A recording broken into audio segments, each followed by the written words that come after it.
ربنا لا تؤاخذنا إن نسينا أو أخطأنا.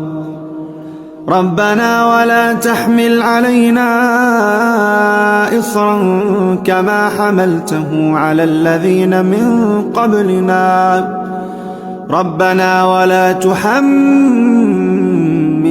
ما لا طاقة لنا به واعف عنا واغفر لنا وارحمنا